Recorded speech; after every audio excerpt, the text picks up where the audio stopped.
इस वीडियो में class 11th इतिहास का चैप्टर 2 के मोस्ट इम्पॉर्टेंट क्वेश्चंस जो हम कवर कर रहे हैं, यानी इस चैप्टर से जो 8 नंबर का 3 नंबर और जो 1 नंबर में क्वेश्चन पूछे आने वाले हैं, उन सभी क्वेश्चंस को हमने सिंगल वीडियो में शामिल किया। सो प्लीज़ एंड तक ज़रूर देखिएगा।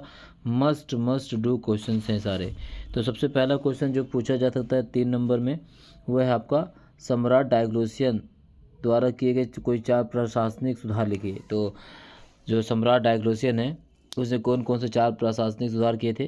तो डायोक्लेशियन ने साम्राज्य की सीमाओं पर किले बनवाए, उसने प्रांतों का पुनर्गठन किया, उसने सैनिकों और असैनिकों को असैनिक कार्यों को अलग अलग कर दिया, और उसने सेनापतियों को अधिक स्वायत्तता प्रदान की थी। तो ये सम्राट डायोक्लेशियन द्वारा किया गया कार्य है, प्रशासनिक सुधार। तो यहाँ से जो है ना क्वेश्चन पूछे गए हैं कई बार। 3 नंबर में यहाँ से बहुत बार क्वेश्चन पूछे गए कि सम्राट डायोक्लेशियन के द्वारा कौन कौन से प्रशासनिक सुधार किए गए। इसी प्रकार से सोलिडस जो है 1 नंबर में क्वेश्चन पूछा जाता है। तो सोलिडस क्या है? ये सोने का सिक्का है, ठीक है। और एक इसका ग्राम क्या है? 4.5 ग्राम शुद्ध सोने का बना हुआ है। और किस सम्राट ने चलाया था? सम्राट, इसका नाम था सम्राट कंस्टेंटाइन। तो सम्राट कंस्टेंटाइन के द्वारा चलाया गया सिक्का कौन सा है? तो है सोलिडस, सोने का, शुद्ध सोने का 4.5 ग्राम।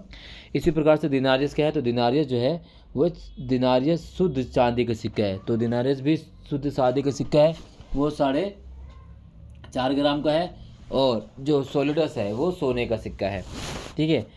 इसी प्रकार से अगर हम बात करें रोम के इतिहास के मुख्य स्रोत कौन कौन से, यानी रोम के इतिहास के जानकारी के मुख्य स्रोत कौन, यहाँ से भी जो है 3 नंबर में क्वेश्चन जो है पूछे गए हैं। कई बार 1 नंबर में यहाँ से क्वेश्चन पूछा गया है। तो रोम के इतिहास के जानकारी के जो प्रमुख स्रोत हैं वह है पाठ्य सामग्री, प्रालेख दस्तावेज या भौतिक अवशेष।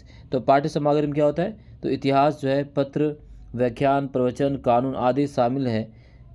समकालीन व्यक्ति द्वारा लिखे गए इतिहास को वर्ष वृत्तांत कहा जाता है, और क्योंकि ये प्रतिवर्ष लिखा जाता है। फिर है प्रलेख दस्तावेज। तीसरा है भौतिक अवशेष, यानी ये क्या है? रोम के इतिहास के जानकारी के प्रमुख स्रोत हैं। तो यहाँ से सवाल पूछा जाता है, ये क्वेश्चन आपको कवर कर लेने हैं। इसी प्रकार से रोम के समाज में पारिवारिक जीवन की मुख्य विशेषताएं बताइए।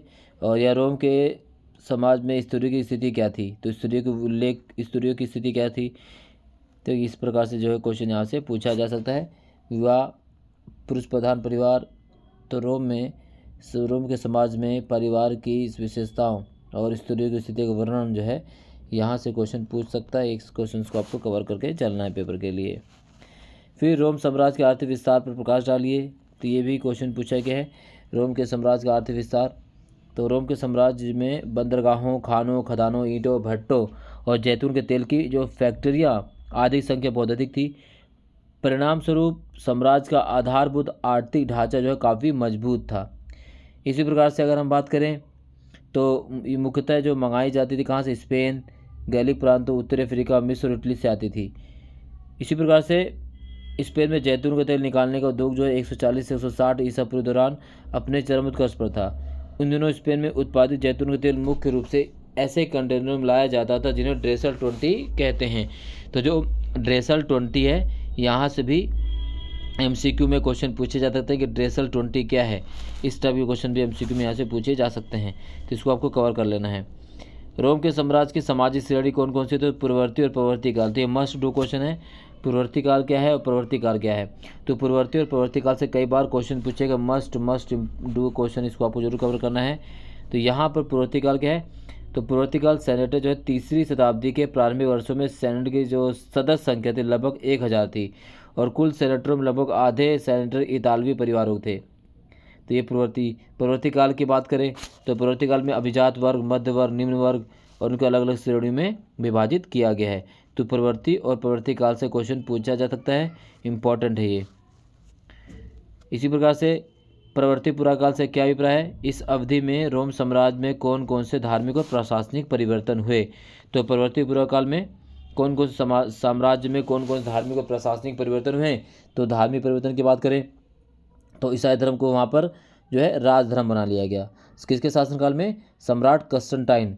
तो सम्राट कंस्टेंटाइन ने सोने के सिक्का भी चलाया था जो सोलिडस था, और इसी के शासनकाल में 4वीं शताब्दी में ईसाई धर्म को राजधर्म घोषित कर दिया गया। इसी प्रकार से प्रशासनिक परिवर्तन की बात करें तो राज्य के प्रशासन ढांचे में भी महत्वपूर्ण परिवर्तन हुए, और परिवर्तन कौन कौन से थे, ये सारी चीज़ें यहाँ पर लिखी गई हैं। साम्राज्य का विस्तार, तो ये क्वेश्चन जो है आपके पेपर में पूछा जा सकता है। ये 8 नंबर में भी और 3 नंबर में भी आ सकता है। सम्राट कंस्टेंटाइन के समय कौन कौन से परिवर्तन हुए, तो इसने नई राजधानी के लिए नई सेनेट की आवश्यकता थी, इसलिए 4वीं शताब्दी में शासक वर्गों का बड़ी तेजी से विस्तार हुआ। कंस्टेंटाइन के ने कुस्तुनिया का निर्माण कराया और इसे दूसरी राजधानी भी बनाया। तो याद रखिएगा, सम्राट कंस्टेंटाइन ने कुस्तुनिया का निर्माण किया और इसे अपनी दूसरी राजधानी भी बनाया। ठीक है, और ये राजधानी जो है 3 ओर से समुद्र से घिरी हुई थी। इसी प्रकार से तीसरी शताब्दी का संकट, यानी तीसरी शताब्दी में रोम साम्राज्य को काफ़ी तनाव का सामना करना पड़ा। ये काफ़ी इंपॉर्टेंट है, इसे तीसरी शताब्दी का संकट भी कहा जाता है। तीसरी शताब्दी के संकट से क्या अभिप्राय है, रोम साम्राज्य में तीसरी शताब्दी में काफ़ी तनाव का सामना करना पड़ा। तो इस क्वेश्चन जो है 3 नंबर में भी पूछे गए हैं, तो इसको आपको कवर कर लेना है। फिर रोम साम्राज्य में दासों की भूमिका क्या थी, रोम की अर्थव्यवस्था में दास और वेतनभोगी मजदूरों की क्या भूमिका थी, तो यहाँ से क्वेश्चन जो है पूछा गया है। तो इन क्वेश्चंस को भी आपको कर लेना, मोस्ट इंपॉर्टेंट क्वेश्चन है। तो ये रहे अभी हमारे इस चैप्टर के जो है 3 नंबर और 8 नंबर में क्वेश्चन जो पूछे जाने वाले हैं। इसके अलावा जो इस चैप्टर से 1 नंबर में क्वेश्चन पूछा जा सकता है, तो वह है बलात् भर्ती। क्वेश्चन पूछेगा कि किस साम्राज्य की सेना बलात् भर्ती वाली थी, तो जो है फारस की सेना जो है बलात् भर्ती वाली सेना होती थी। इसी प्रकार सेंट अगस्टिन कौन है, तो सेंट अगस्टिन उत्तरी अफ्रीका के हिप्पो नगर के बिशप थे और ईसाई समुदाय का अति महत्वपूर्ण शक्तिशाली लोग होते थे। ऋतु प्रवास क्या होता है, दास प्रजनन क्या होता है, फ्रैंकिसेस भी आपसे क्वेश्चन पूछ सकता है। फ्रैंकिसेस तो एक सुगंधित राल जिसका प्रयोग धूप अगरबत्ती और इत्र बनाने के लिए किया जाता था। अश्वरोही और नाइट वर्क क्या होता था, सोलिडस क्या है, दिनारिस क्या, कोकोसियम क्या है। तो रोम का रंगमंच जहाँ तलवार चलाने में निपुण योद्धा जंगली जानवरों से मुकाबला करके दर्शकों का मनोरंजन करते थे, उसे कोकोसियम या कोलोसियम कहा जाता था। तो सोलिडस, दिनारियस, कोकोसियम, फ्रैंकिसिस, ये आपको पता होना चाहिए। इसी प्रकार से अगर हम बात करें, तीसरी शताब्दी में ईरान के किस वंश के शासकों और जर्मन मूल की किन जनजातियों ने रोम साम्राज्य पर आक्रमण किया, तो वो थे जर्मन मूल की एलामनाई फ्रैंक और गो जनजातियों ने रोम पर आक्रमण किया था। ठीक, इसी प्रकार से देखिए एम्फोरा क्या है और ये किस क्षेत्र में बनाए जाते थे, तो एम्फोरा एक प्रकार के मटके कंटेनर होते थे, इसमें शराब और जैतून के तेल और अन्य तरल पदार्थों की ढुलाई होती थी। ये भूमध्य सागरीय क्षेत्र में बनाए जाते थे। फिर रोम साम्राज्य के 4 घनी आबादी वाले प्रदेश, तो इटली में कैंपेनिया और सिसिली और मिस्र में फयम और गैलिली, ये भी आपको होना चाहिए।